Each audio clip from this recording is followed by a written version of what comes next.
আল্লাহ পাক আপনাকে আমার সৃষ্টি করছেন, তার একটা চাহিদা আছে, তার চাওয়া পাওয়া খুব খারাপ।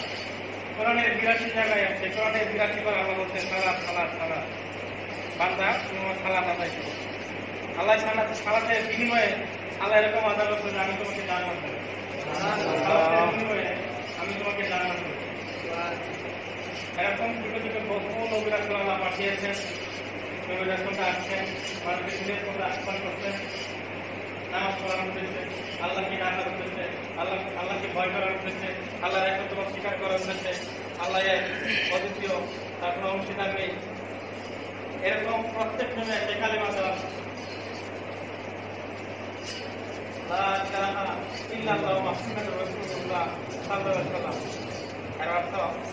আল্লাহ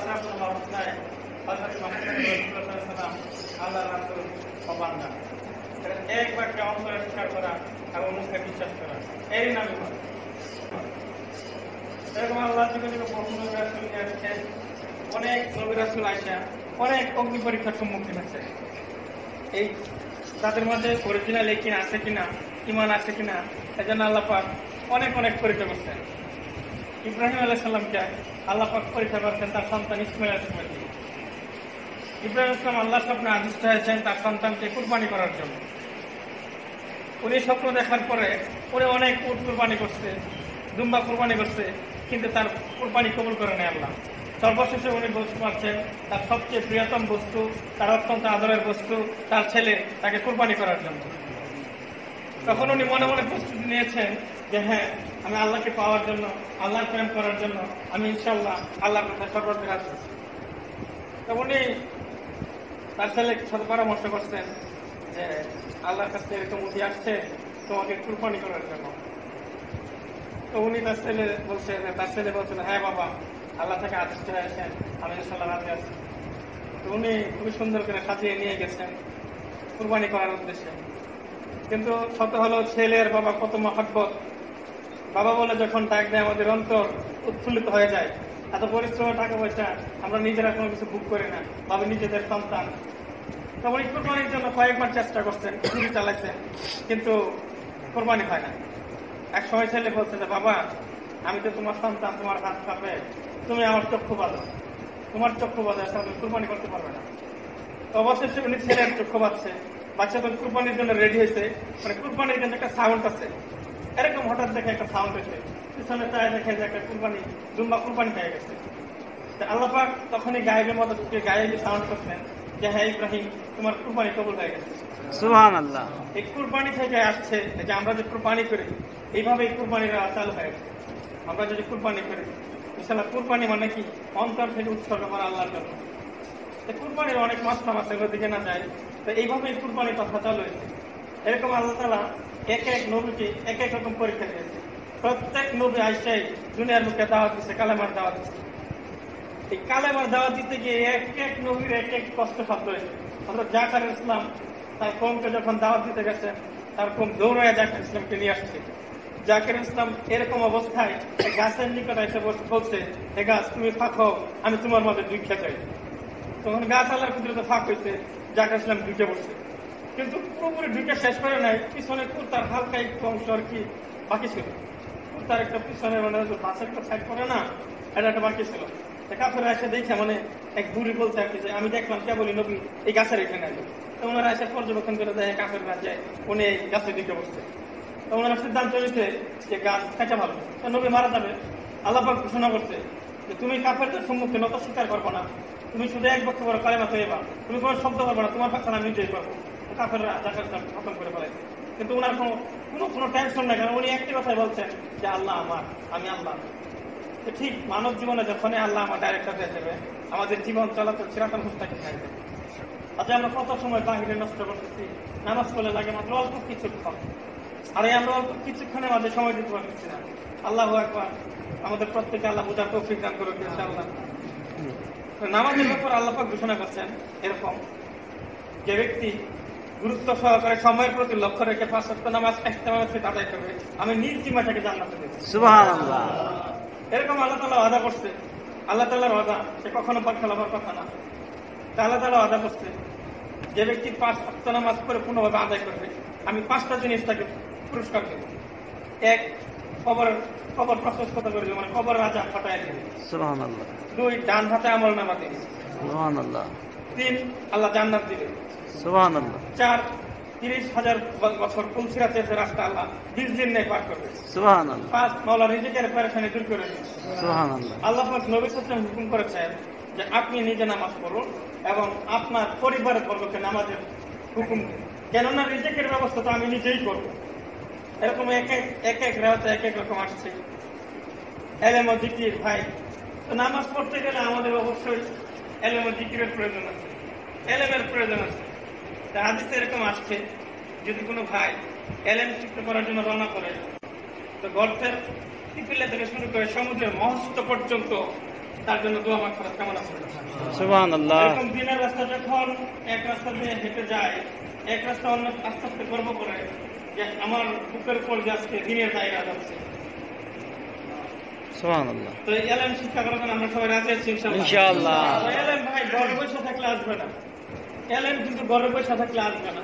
এলেম শিক্ষা করার জন্য যেরকম মসজিদ আছে, মাদ্রাসা আছে, তাদের সাথে লাগে থাকতে হবে। কারণ আমাদের যে বয়স, যে অবস্থা, এখন তো আর মাদ্রাসা যাওয়ার সময় নেই, বা এখন মাদ্রাসা যাওয়ার মতো পরিস্থিতিও নাই। যে বয়স হচ্ছে এখন যদি মাদ্রাসা আমরা আলিম বাতাস শুরু করি, আমরা তো সালামে থাকতে পারতাম না। তো এটার একটা আবিধানিক রাস্তা আছে আর কি, এই তাবলীগ জামাত বা দিনের জামাত আবিধানিক একটা রাস্তা। এখানে আসলে কি হয় যে 5 ওয়াক্ত নামাজ পড়তে পারলাম, অজানা জিনিস জ্বালা হইলো, অজ্ঞতা জাহেলিতে দূর হইলো, আল্লাহ জিনিস পয়দা হইলো, এরকম আর কি, মানে দিল অন্তর চক্ষু খুলে গেল ইনশাআল্লাহ। এর মধ্যে আসছে আকরামুল মুসলিমিন, মুসলমানের কিম্মত জানিয়ে কদর করা, হর হালতে মুসলমানের উপকার করা। এরকম উপকারের কথা বলা আসছে। তুমি যদি কোনো মুসলমান ভাইয়ের সামান্যতম উপকার, কথা দেওয়া হোক, টাকা দেওয়া হোক, পয়সা দেওয়া হোক, এরকম যদি তুমি কোনো উপকার করতে পারো, জাহান্নামের রাস্তা অনেক অনেক দূরে চলে যায়। আল্লাহ পাক এরকম বলছেন, জাহান্নামের রাস্তা অনেক অনেক দূরে পড়ে যায়। এবং কি সামান্য উপকারের বিনিময়ে আমি তার কাছে 10 বছরের থেকে সমান সহকার। সুবহানাল্লাহ। সুবহানাল্লাহ। তো এই জন্য ভাই সহি নিয়তের প্রয়োজন আছে। ইন্না বিল আমল নিয়ত, প্রত্যেক কাজের পিছনে সহি নিয়তের প্রয়োজন আছে। নিয়তেই বরকত। যে কোনো কাজ করবেন সঠিক নিয়ত করবেন, নিশ্চয়ই তার ফায়সালা আপনাকে ভোগ করবেন। নিয়তের পিছনে কিন্তু সবকিছু জড়িত। আর মানুষের সবচেয়ে বড় আদালত তার বিবেক। আল্লাহ পরিষ্কার ঘোষণা করছেন, ইন্নাল্লাহা বালফু আলাম, ও আমার বান্দারা অসুর মতো জীবনযাপন করো না। কেননা আল্লাহ পাক আমাদেরকে একটা জ্ঞান দিয়েছেন, আল্লাহ পাক আমাদেরকে জ্ঞান দিয়েছেন। এই জ্ঞানের বিনিময়ে মানুষ বিমান বানিয়েছে। এই দুনিয়ার যা কিছু দেখতেছে মানুষ কিছুই করতে পারে না আল্লাহর হুকুম ছাড়া, আল্লাহ পাক সবকিছু করতে পারে মানুষ ছাড়া। যত 18,000 মাখলুক আছে সবকিছু মানুষের উপকারের জন্য আল্লাহ পাক সৃষ্টি করছে। এক একটা উপকার মানুষ করতেছে, কিন্তু আমাদের নাফরমানির জন্য, খোদা বিরু না হওয়ার জন্য, আল্লাহকে না ডাকার জন্য আমাদের এই কাজ। আসলে আমরা চেষ্টা করবো 5 ওয়াক্ত নামাজের জন্য। সেই জন্য আসছে দাওয়াত ও তাবলীগ, এই জন্য আসছে দাওয়াত ও তাবলীগ। মানে এই কাজের জন্য কিছু তরতিব, নিয়ম, মাসাইল আছে যে আমি যে কাজটা শিখবো, অপর ভাইকে কিভাবে দাওয়াত দেবো, যে ভাই আসেন যাই নামাজ করি, নামাজের সময় হয়েছে, এরকম আর কি। যে অপর ভাইকে কিভাবে মসজিদ মুক্তি করবো, কিভাবে তার ভিতরে ইমান তাজা করবো, তার ভিতরে যে একটা গুমরাহে চলে আসছে, যদিও সে নামে মুসলমান। আমরা তো মনে করেন যে মোহাম্মদ আলী মুসলমান, মানে কোন মুসলমান, ডাক্তার মুসলমান, দরকার মুসলমান, কিন্তু অরিজিনাল কাম কাজের কথা জিজ্ঞাসা, যদি জিজ্ঞাসা ভাই কালামা কয়টা, অরিজিনাল কিন্তু কালামা 6টা। আমরা ওই একটাই শিখছি কালেমা, একটাই শিখছি কালেমা তৈরি, আমরা একটাই শিখছি অরিজিনাল কালেমা 6টা। এক এক কালেমার এক এক মর্ত দেয়। তো সর্বশেষ কালেমা হলো ইমানে মুফাচ্ছা আমানত বিল্লাহি ওয়া মালাইকাতিহি ওয়া কুতুবিহি ওয়া রাসূলিহি ওয়াল ইয়াউমিল আখির ওয়াল কদরি খাইরি ওয়া শাররিহি মিনাল্লাহি তাআলা ওয়া বাসির। এর অর্থ আমি আল্লাহর রাসূলের প্রতি ঈমান আনলাম, আল্লাহর কিতাব শরীয়তের প্রতি ঈমান আনলাম, আল্লাহর ফেরেশতাদের প্রতি ঈমান আনলাম, আল্লাহ সর্বকিছুর প্রতি ঈমান আনলাম, যে আল্লাহ তকদীরের উপর ভাগ্যের উপর ঈমান আনলাম। এরকম নবী রাসূল এক এক যুগে আসছেন, এরকম আসছেন আমাদের সর্বশ্রেষ্ঠ নবী খাতামুন নবী রাহমাতুল লিল আলামিন, আল্লাহর অত্যন্ত প্রেরিত দোস্ত, যিনি সম্পর্কে সুরাতুল মক্কা মদিনা হযরত মুহাম্মদ রাসূলুল্লাহ সাল্লাল্লাহু আলাইহি ওয়াসাল্লাম। রাসূলের নামে শেষে সাল্লাল্লাহু আলাইহি ওয়াসাল্লাম পড়া মানে দুরূদ শরীফ পড়া ওয়াজিব। বুঝতে পারছেন? আয়েশা করেছেন সেই ব্যক্তি সবচেয়ে বড় কৃপণ যে আমার নামে শেষে দুরূদ শরীফ পড়ব। তো সবচেয়ে বড় কৃপণ।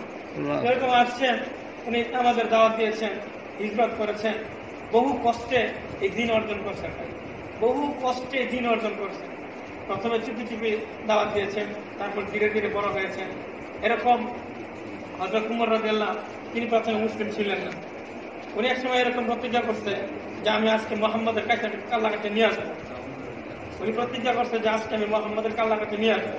তো উনি উন্নত ফুল তরবারি নিয়ে রওনা দিচ্ছেন। প্রথমত খবর আসছে যে আপনার সহোদর ভগ্নী ইসলাম গ্রহণ করছে। তো উনি রাগে উৎকণ্ঠিত হয়ে ওনার ঘরে গেছে, গিয়ে দেখে ওনারা কোরআন শরীফ পড়তেছে। তো ওনাকে দেখে ভয়ে অতিষ্ঠ হয়ে ওনারা মানে একটু লুকানোর জন্য একটি প্রিপারেশন নিছে আর কি। তো উমর বলছে, কি ব্যাপার, তোমরা কি করতেছিলে, আমাকে দেখাও। তো উনি খুবই টর্চারিং করছে আর কি, তার ভগ্নীকেও এবং সহোদর বোনকেও খুবই টর্চারিং করছে। তো এক পর্যায়ে আল্লাহর ইচ্ছা, আল্লাহ হাকামুল হাকিমিন, তো এক পর্যায়ে ওনাকে যখন বলা হয়েছে যে এটা আল্লাহর কিতাব, তুমি অপর কিছু ধরতে পারবো না, আগে পবিত্র হও। তো উমর আসলাম আল্লাহর হুকুম, ওই পবিত্র যখন ধরলেন তো বুঝতে পারলেন যে এটা আল্লাহর বাণী। উনি দ্বিধাদ্বন্দ্বহীন ভাবে ইসলাম গ্রহণ করলেন। সুবহানাল্লাহ। আল্লাহর দরবারে গিয়ে দ্বিধাদ্বন্দ্বহীন ভাবে ইসলাম গ্রহণ করলেন। এমনি ভাবে ধীরে ধীরে ইসলামের তপস্যা হয়েছে। তো দাওয়াত আসছে ভাই, এই ইসলামের জন্য দাওয়াত অত্যন্ত জরুরি। দাওয়াত থাকবে তো দিন থাকবে, দুনিয়া থাকবে। দাওয়াত থাকবে না, দিন থাকবে না, দুনিয়াও থাকবে না। তো এই কাজের জন্য ভাই একটা তরতিব বা মাস্টার রয়েছে। কিরকম ভাই, প্রত্যেক কাজের একটা সিস্টেম আছে আর কি। তো এই কাজের জন্য 1003 বা 120 মিনিট সময় লাগে।